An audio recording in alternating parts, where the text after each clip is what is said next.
எல்லாருக்கும் வணக்கம். நான் உங்கள் கலை. இன்றைக்கி எங்கே போகிறோன்னு பார்த்தீங்கன்னா பெங்களூர் போகிறோங்க. ஆக்சுவலாக ஒரு பர்சனல் ஒர்க் விஷயமாக போகிறேன். இது பார்த்தீங்கன்னா டபுள் டக்கர் ட்ரெயினில் ட்ராவல் பண்ணி பார்க்கலான்னு சொல்லி ஒரு சின்ன ஆசை. அதான் சரி எப்படி எக்ஸ்பீரியன்ஸ் இருக்குன்னு பார்க்கலான்னு சொல்லி உங்க கூட ஷேர் பண்ணிக்கிறேன். சரி ட்ரெயின் வந்துருச்சு, சரி அப்படியே சாப்பிட்லான்னு சொல்லி கேன்டீனில் இருக்க அந்த ப்ரைவேட் கான்ட்ராக்ட் கேன்டீனில் தான் சாப்பிட்டேன். ஆக்சுவலாக இட்லி நல்லா இருந்துச்சு, சாம்பார் சட்னி எல்லாமே சூப்பராக இருந்துச்சு. நீங்கள் ட்ராவல் பண்ணுற நீங்கள் காலையில் ஏர்லி மார்னிங் ட்ராவல் பண்ணிங்கன்னா கண்டிப்பாக இங்கேயும் வந்து சாப்பிட்லாம்.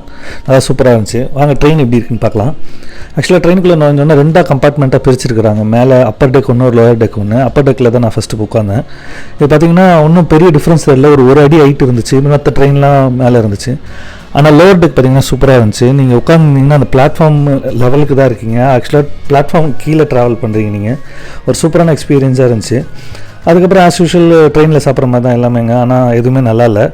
உங்கள் எக்ஸ்பீரியன்ஸ் டபுள் டக்கர் ட்ரெயினில் எப்படி இருந்துச்சுன்னு கமெண்ட்ஸில் ஷேர் பண்ணுங்கள். நெக்ஸ்ட் ஒரு வீடியோவில் மீட் பண்ணுவோம். தேங்க்யூ.